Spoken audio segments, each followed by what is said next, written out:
बहुत समय पहले की बात है। एक गांव में महेंद्र प्रताप नाम का एक जमींदार रहता था। वो बहुत ही क्रूर और अत्याचारी था। कर न चुका पाने पर वो किसानों को सजा दिया करता था। मुझे लग रही है, मुझे दर्द हो रहा है। जमींदार साहब, मुझे जाने दीजिए। मैं अगले महीने दे दूंगा, मैं दे दूंगा, वादा करता हूँ। गांव वालों को ठग कर जमींदार ने बहुत सारे धन दौलत हीरे जवाहरात जमा किए थे। वो सभी कीमती रत्न और पैसे एक गुप्त जगह पर बड़े बड़े लोहे के बक्से में रखे हुए थे। किसी को उस जगह के बारे में पता ना चल जाए, इसलिए उसने अपने घर में एक भी नौकर नहीं रखा था, सिर्फ बहुत सारे पहरेदार थे। एक दिन जमींदार शाम को शहर से वापस आ रहा था।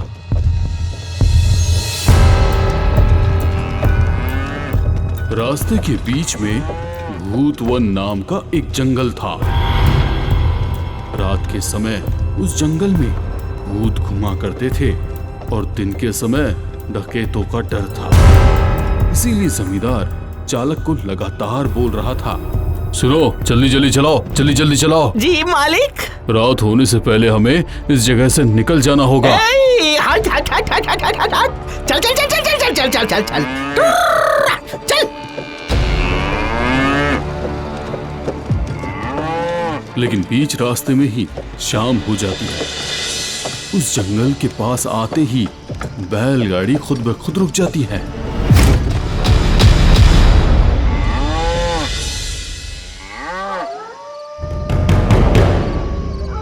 अरे अब हम क्या करेंगे मालिक?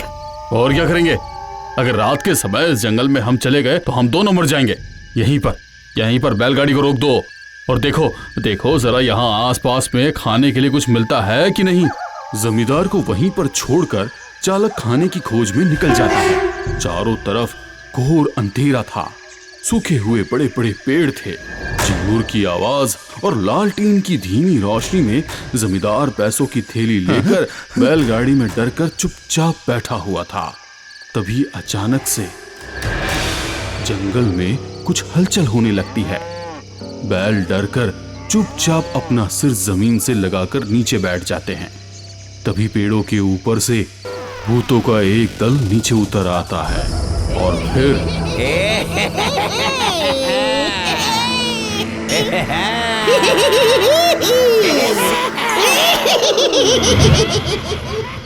वो लोग आपस में बात करना शुरू करते हैं। तो उनमें से एक भूत ने कहा, आज मैं जमींदार महेंद्र प्रताप का गुप्त संदूक देखने गया था। अच्छा, तो तुमने क्या देखा? अरे बाप रे, जमीन के नीचे कितना सारा सोना चांदी, कितने सारे गहने ऐसे ही इधर उधर पड़े हुए थे। अच्छा, उसने पहरेदार नहीं रखा है क्या? अरे नहीं नहीं नहीं, वो सभी तो घर के बाहर रहते हैं, अंदर से पूरा घर खाली रहता है। क्यों? डर से अगर पहरेदार ने ही कहीं चोरी कर ली तो क्या? जमींदार उनकी बातें सुन रहा था। उसके गुप्त संदूक के बारे में भूत जानते थे। ये जानकर उसका भूत वाला डर खत्म हो जाता है। अब उसे इस बात से डर लगने लगता है कि कहीं भूत उसकी धन दौलत न चोरी कर ले। किसी इंसान को पहरेदार रखने के बजाय वो भूत को पहरेदार बना के रख सकता है ना? बिल्कुल सही कहा बंधु। भूतनी को पहरेदार बनाकर रखने पर सिर्फ इंसान ही नहीं बल्कि भूत भी उसकी धन दौलत चोरी नहीं कर पाएंगे। अरे लेकिन ऐसा कर पाना क्या इतना आसान काम है? गांव में पीपल के पेड़ के नीचे अमावस्या की रात को सड़ी हुई दही ले जाकर उसे वश में करना पड़ेगा। लेकिन यह जमींदार को कैसे पता चलेगा? हाँ? इसकी चिंता वो करे। चलो हम लोग दो कबूतर पकड़कर खाते हैं। चलो चलो, देख क्या रहे हो, चलो ना, चलो चलो। उसके बाद सभी भूत वहां से उड़कर चले जाते हैं।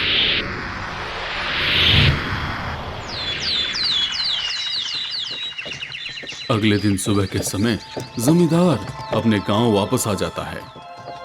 उसके दिमाग में सिर्फ भूतों की बात ही चल रही थी।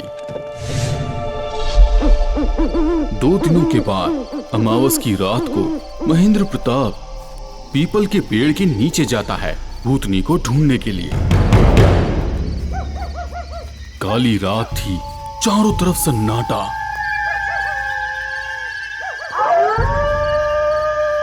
अचानक एक सियार चिल्लाने लगता है।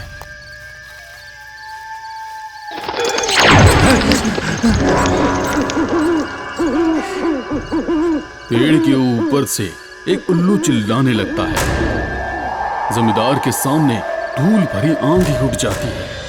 डर से जमींदार कांपने लगता है।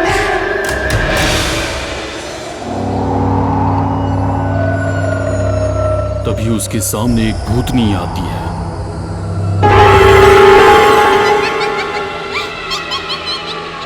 उसके खुले हुए बाल उड़ रहे थे, उसकी आंखें लाल लाल थी।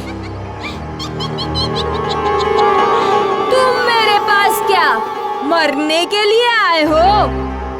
अच्छा ही है, बहुत दिनों से मैंने इंसानों को मारा नहीं है। नहीं, मैं तो तुम्हारे लिए सड़ा हुआ दही लेकर आया हूँ। सड़ा हुआ दही लाया हूँ। क्या? सड़ी हुई दही? दो दो दो दो दो, तुरंत दो। दही खाकर भूतनी वश में आ जाती है और वो हर दिन सड़ी हुई दही खाने की शर्त पर जमींदार के कहे अनुसार उसके संदूक की पहरेदारी करने के लिए तैयार हो जाती है। जमींदार खुशी से नाच उठता है और अपने घर वापस आ जाता है। लेकिन भूतनी की एक शर्त थी। जमींदार अपनी खुशी में इतना ज्यादा मग्न हो जाता है कि भूतनी की शर्त को वो पूरी तरह भूल जाता है। भूत वन में डकैतों का जो दल था, उसका सरदार दिखने में जितना भयानक था, उसका मन उतना ही कोमल था।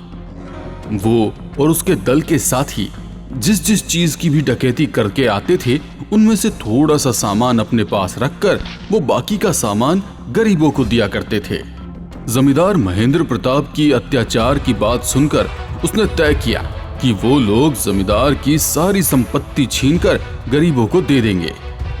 एक दिन आधी रात को जमींदार के घर पर वो लोग हमला कर देते हैं।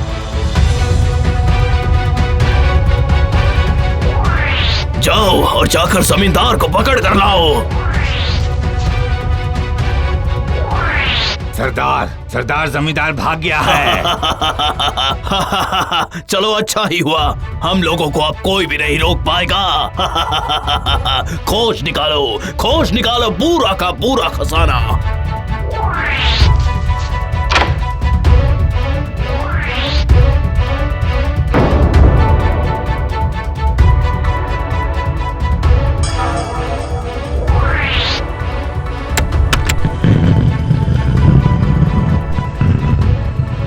डाकू एक एक करके पूरा घर खोजने के बाद आखिरकार जमीन के नीचे उस गुप्त जगह पर पहुंच ही जाते हैं।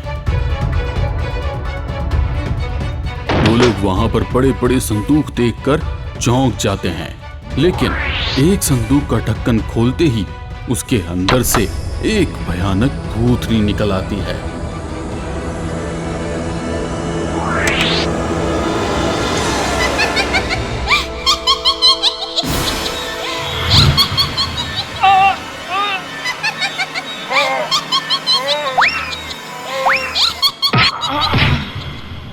भूतनी डकैतों को उठा उठाकर बाहर फेंक देती है।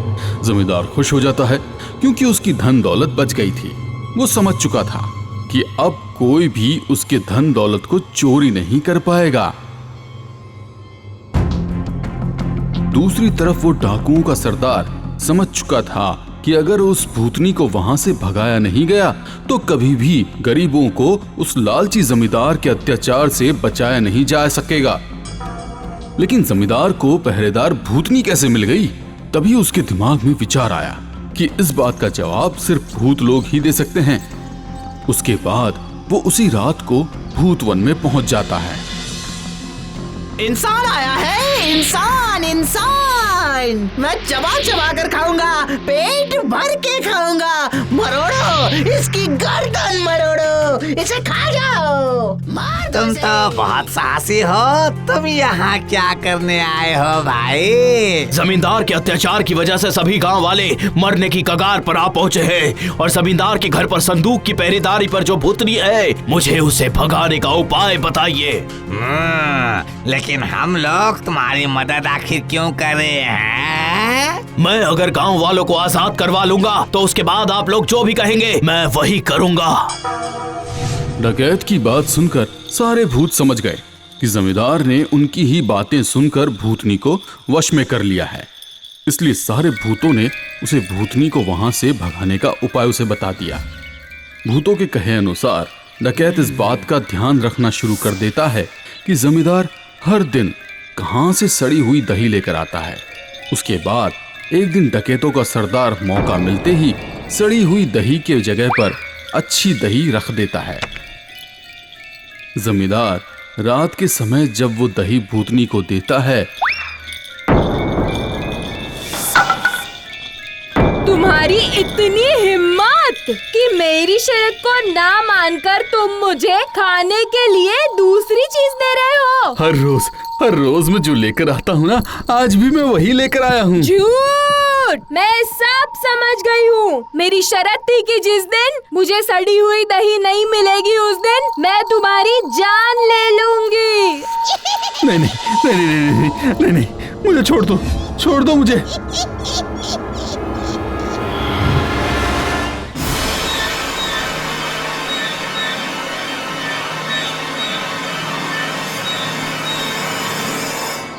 उसके बाद डकैतों के सरदार ने जमींदार की सारी धन दौलत गांव के लोगों को सौंप दी और भूतों को दिए वचन के अनुसार डकैती छोड़कर उसने साधारण जीवन व्यतीत करना शुरू कर दिया।